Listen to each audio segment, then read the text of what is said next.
and I think taking off from what Vishal mentioned, the opportunity of differentiating oneself and leveraging carbon in a big way in terms of how do you build a market presence is very rare. The bad news is it's not in the future, it's today. And the reason I say it's bad news is this presentation that I'm about to make is a presentation that I had made actually in Bangalore, Coimbatore, a few months back, where we had several garment exporters who were talking about, okay, so we're talking about carbon reporting, we're talking about measuring our energy footprints. We are already reporting into not just Walmart, and there are several brands which Vishal alluded to that are already asking these questions. I'm kind of surprised why it may not have already been asked to many of the firms that are present here. And before I even begin, I'd be curious to get a sense, how many firms here have been asked questions outside of the OGTC, this project? How many have been asked questions on their environmental footprint, whether it's energy, water, waste? No one yet. Okay. And just from a quick show of hands, or just to get a sense of the current expenditure on energy, how many firms are spending between 20 lakhs and 50 lakhs a year on energy? These are mostly small and medium industry. Yeah. That average will be, say, about 10 lakhs. 10 lakhs a year? Yeah. No, not a year. Per month. No, so I'm saying 20 to 50 lakhs a year. Yeah. So I'm assuming everybody's. See, because, especially in state like Faridabad, you are running in the generator most of the time. And every month you are spending almost 8 to 10 lakhs. Correct. So I think the bigger point being so we've been working with several firms. So Secret as a firm, and I'll give you a brief about ourselves at the end. But as a firm, we've been working with several garment exporters who typically have energy bills ranging between 20 lakhs and 2 crores a year. And 20 lakhs obviously are the small, between 500, 700 people kind of things. 2 crores obviously end up being the larger firms. And I'm referring to particular units. And they look at, Vishal's talked about carbon. Carbon and energy are really two sides of the same coin, obviously. What I'm going to talk about very briefly, and as I said, while we've done benchmarking with several firms, largely in South India, I'm happy to, in fact, suspect at some point in time we should exchange notes in terms of the difference in what's happening in Southern India versus in the belt around here. But what I'm going to talk about very quickly is, what is the opportunity that exists beyond branding? Why should you look at the opportunity today? And more importantly, how can you realize savings in a short period of time? And so I'm going to sort of move from a level where we've talked about why to more in terms of the how. So very quickly,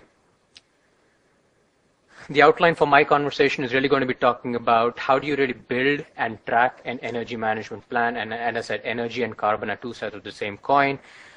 What is the status of typically firms around in India? And to be candid, most of our firms in India are way behind in terms of looking at energy conservation. And that again, the opportunity is the fact that if we are behind, that means the opportunity exists to save.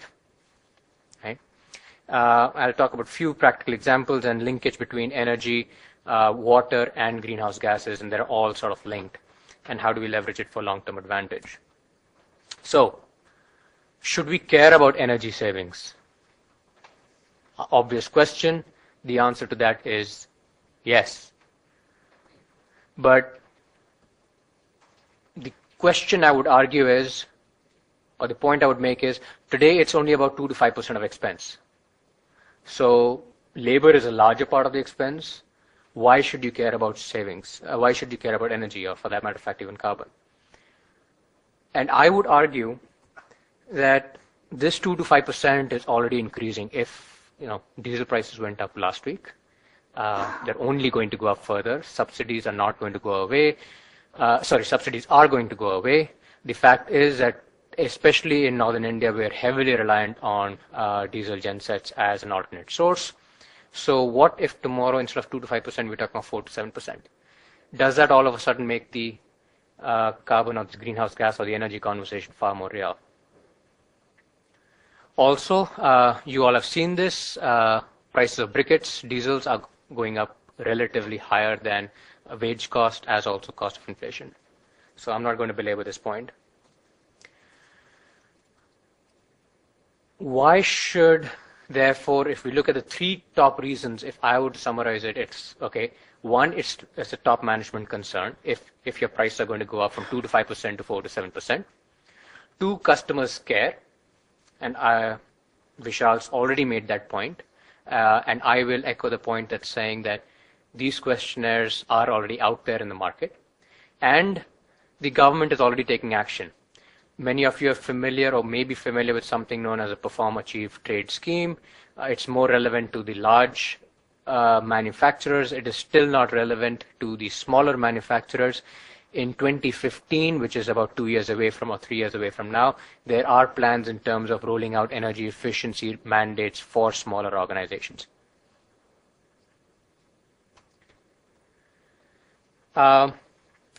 This is again, Vishal has obviously done the good job of actually covering this point.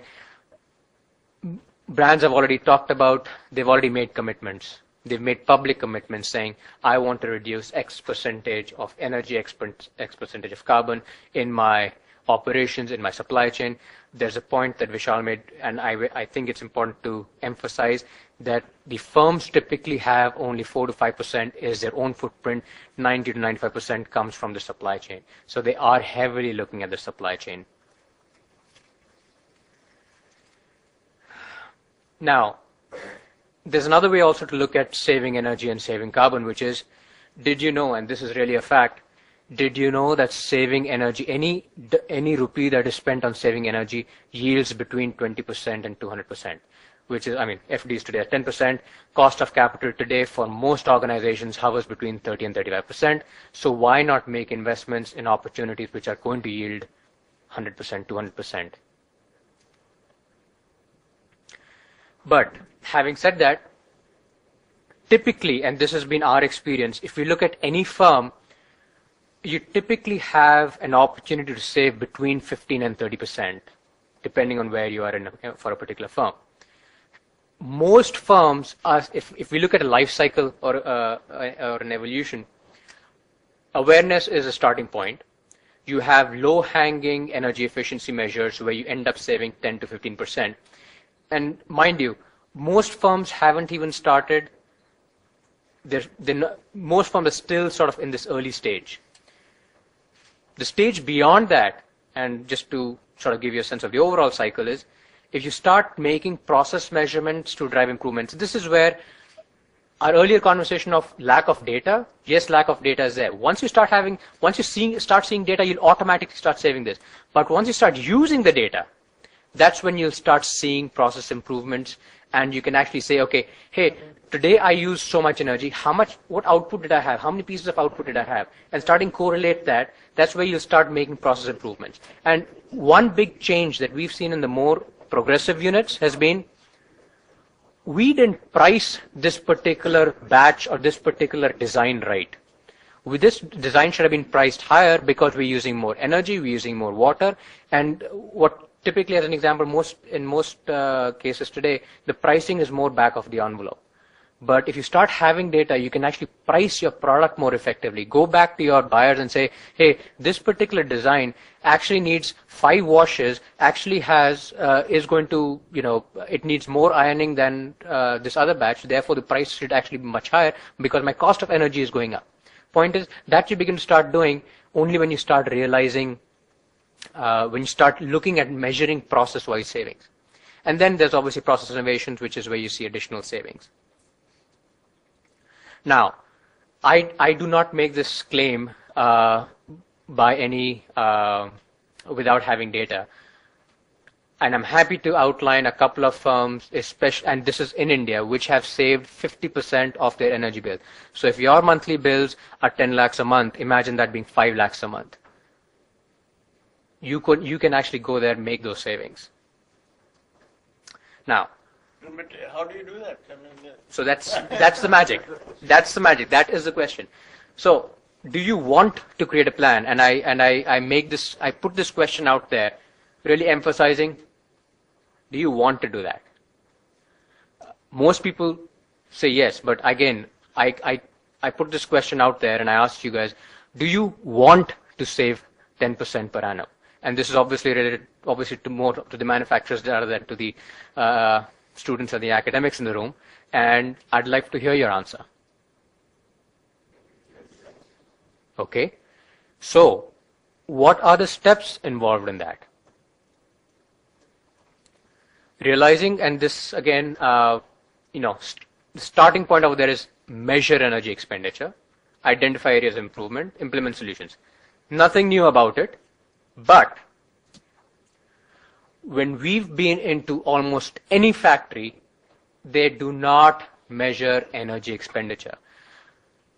There was a conversation a little while back in terms of assurance, maybe measuring, looking at your diesel logbooks. Fact is, we've been to factories, diesel logbooks nobody looks at them. We've been into factories, the scenario there is, people are exceeding their maximum demand, paying penalty to the state electricity board, nobody cares about it. We've been into factories where you see the fact that, you're in factories where you're not necessarily maintaining PS because your APFC capacitors have been blown off.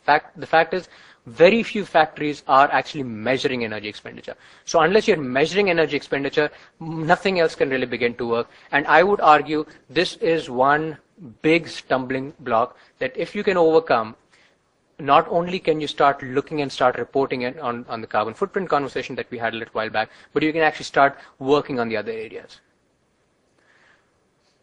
Most firms, and let's see, okay, this is oft stated. I'm not going to belabor the point that which does not get measured does not get done, but we've actually started seeing, and so when we visit factories and when we do benchmarks, we actually look at measuring not just energy usage, but we actually also measure what are best practices. So we measure best practices within utilities, on how electricity is used, on how, especially in washing units, in terms of how the steam production is and delivery takes place, and also safety-related practices. Now, this is real data. When you start measuring, you see improvements. Electrical consumption. This is again these are best performance. This is not energy improvement. These are just best practices. So when I say best practices, I refer to as an example.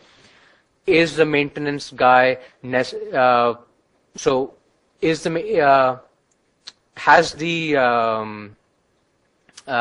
diesel genset maintenance been done on time? And I will make the argument. In fact, quick question. How many of you know how many units of what is your cost of energy from your diesel gensets? Just raise of hands, just yes or no. How many of you know? One. Just one. Can you give me a sense of what's your cost of energy per unit on a diesel genset? Okay, that's actually very attractive. That's very attractive. Okay. I think the average is about 12. Sorry. Okay, you're lucky. You're lucky.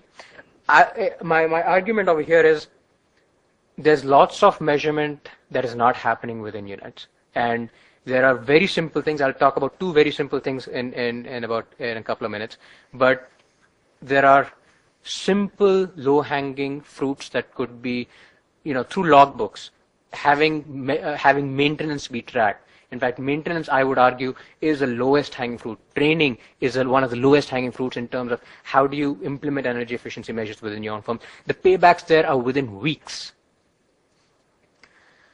What are the elements of an energy management business plan? There are 4 elements. Okay, let's quickly talk about them. One is obviously how do you begin to track and manage process-wise energy consumption. Today we're at a stage where no information, in fact, even in the largest exporters, I have actually come across out of about 20 field visits that we did in the last 6-7 months, only one unit actually did process-wise. When I say process-wise, so they know exactly what is happening in their finishing unit. They know exactly what is happening in their washing unit. They know exactly what is happening in their cutting unit, whatever. That's what I mean by process-wise. But how do you begin to begin to capture the data? I think one can't get there tomorrow, but I think one needs to begin to plan for that. Second is, how do you begin to look at recycling efforts? Now, recycling efforts on water and waste, and I would argue that recycling leads to even energy conservation, especially in the area of water. Steam, again, I suspect this may be more true for washing units, where steam is a large part. I'm not sure how many washing units are here. Clearly, we talk a little bit about the processing and the dyeing units. Now, there's plenty. I suspect there may not be any in this room. But just the garment units, those that have washing, there's clearly an opportunity to save water and therefore save energy. Training and employee engagement. So having a plan that talks about employee engagement and building in NCON that energy conservation is a top management priority. We want to award people who are taking active measures for energy conservation within the factory, whether it's switching lights off, whether, in fact, I suspect you all would have lights on and off by, for over every sewing machine. We've seen that in typically most plants. But then actively giving away even rewards. We know that there are penalties, but give away rewards as well. It doesn't cost anything. Just start recognizing it. I think just creating that awareness and culture automatically begins to create an environment where people start looking at energy and carbon conservation. Integrated reporting system, again, this may be a little bit early for this group over here. This is more relevant for firms that already have energy management systems in place, correlating energy management with production and then seeing, how much energy did I consume for this batch? How much did for a particular season, as an example, if I'm using diesel gensets, then am I better off working in the night? And this is true for people who are running 3 shifts where power is cheaper. This is again true more for some units where you have differential power through the day. But that's again something that to consider or think about. The branding aspect was covered in the earlier conversation, but I did want to talk about the ISO 50001, which is a new certification that's out there in the market. It's something I suspect you all may have heard of. It's a low-hanging fruit, something, if you're taking on NCON measures, if you're working on carbon, if you're already doing this, tom-tomming, and I couldn't agree with Vishal more, we are really bad at tom-tomming ourselves, especially when we do small stuff.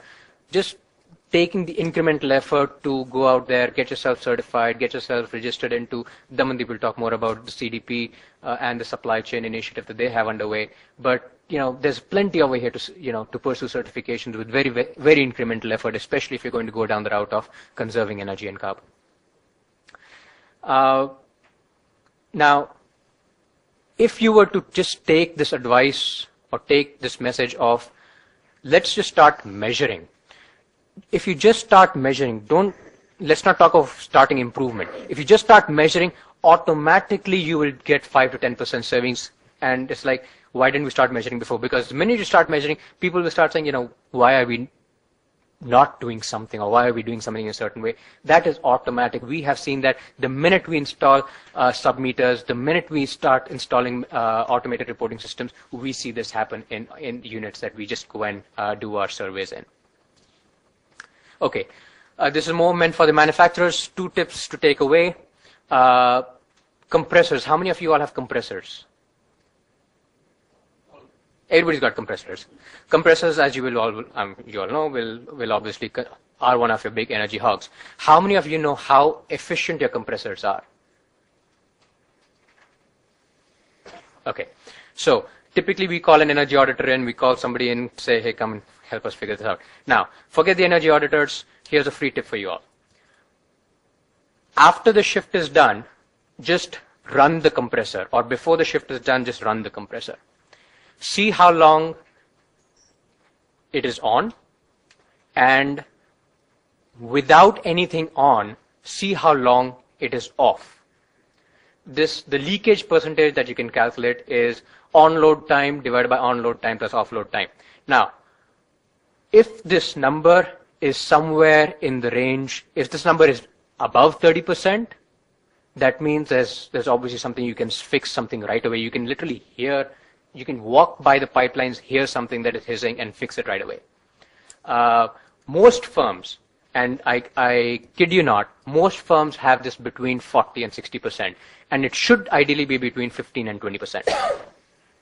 This is nothing, no rocket science. You'll end up paying somebody, to come in and do an audit for this, but you can have your, foreman do this for you, or whoever is just doing it. Just run it once a month. What is my on-load time divided on-load time plus off-load time?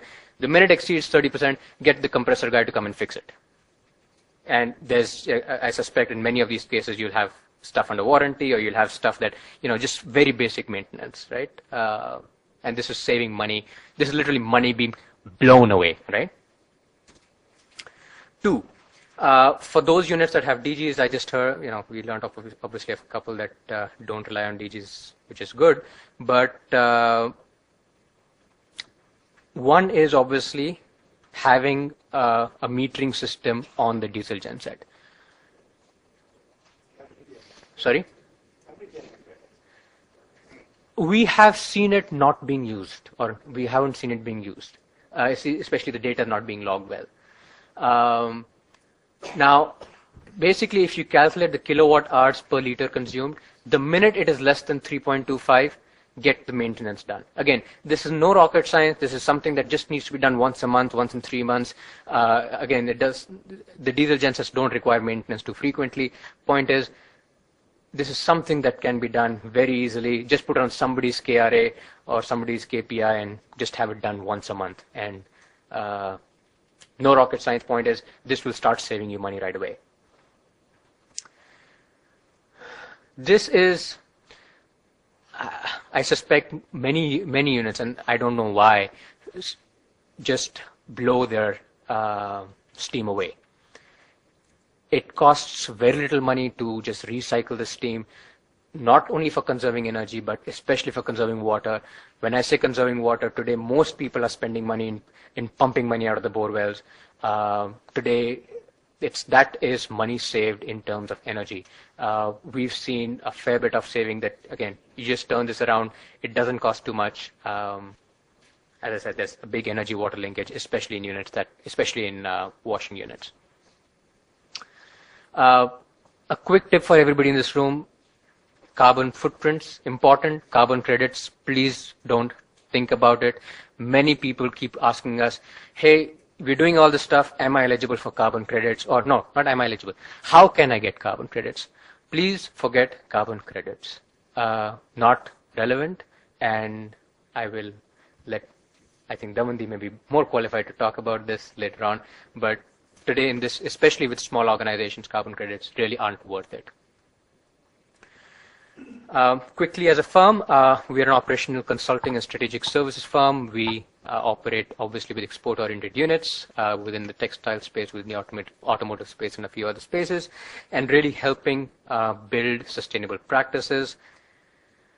And at least for the purpose of conversation for this group, we basically do a fair bit of work on energy water baselining, energy carbon water accounting, technical commercial feasibility, and helping raise capital to help fund many of the long-term projects. The short-term projects really pay back for themselves within 3 to 6 months, but sometimes for longer-term projects that need financing, we help arrange for that as well. We work both in New Delhi, and we have offices in California, and we work with retailers, manufacturers, and many of our firms end up being relatively large brands for whom we work with in India. And I will stop there and take any questions. He's giving you very broad hints how to save money. This is the most interesting part anyway. I think more than what Vishal was saying, I think if you can pick up a few points to what Pawan has been telling you, you'll be saving a lot of energy. But basically, as for the generator thing is concerned, I think, I don't know how many people are here from Faridabad or Gurgaon, or even Delhi. I mean, you are surviving on generator. So the energy saving is the most important thing for us to do. And even if you can save 10%, it's a big margin. and a few points which you've given, they can be very, very useful. And I'm grateful to you for giving us such an interesting talk. Please give him another big hand. And now I invite Ms. Damandeep Singh Ahluwalia to have his presentation. Please. You want? Sorry. In both the presentations, the focus was mainly on energy consumption and energy saving, which is related to machines and all that. What about the energy which is wasted when rework or opening and reworking on the garment parts? What about that? The energy which is, human resources, yesterday everybody said it is an asset and all those things. So why is it that we are not focusing on the energy which is being used and consumed at labor level? That is a $1 million question. And how do we calculate it? I think the calculation part may actually be easy. I did want to share one data point on that front. We actually did a survey, and this is more from the processing units. When it comes to export products versus domestic products, there is 7 times more energy used in export products than for domestic products, and this came as a surprise for us. And then when we started digging into details, the reason for that was color matching. And as you all know, buyers want colors matched exactly. And what we found there is that, especially when it goes to processing houses, they obviously charge more when it comes for export. When they know they need color matching, then they have a higher price versus if it's a domestically produced product. And we brought this up to some buyers, and we mentioned this. And interestingly enough, so this study we did about a year and a half back, some buyers are actually thinking about coming up with specific lines of fashion around non-exact color match products, and they're going to promote them as green products. So let's see where that goes. But I think to your bigger point, your bigger question there is energy conservation, especially from rework. And yeah, to that extent, I don't think anybody has really spent time tracking that. Can I answer? It's like this, but you see what happens is that the standard quality, if you're in the garment trade, is so exact that in case there's a mistake, the owner is worried that my whole shipment will come. So each garment is checked repeatedly so that there is no, whereas in the local market, everything goes depending on what scale of, what cost the garment is costing. But when you're sending a shipment, there's no question of taking any chances. Even out of that 5 pieces go wrong, you are in trouble. So sometimes it's a checking and rechecking and rechecking, and that's what he said, that 7 times more effort is put in checking the material itself. So, it's very difficult to check on that. Sir, may I answer? Please. Just, Sure. Just for a second. Well, your question is related to quality cost. See, exactly, if you want to have the figures, go to Dr. Mehra. He will give you the ground realities plus the figures and whatever is the sort of waste management, or you may say rework. Sir, can you introduce yourself?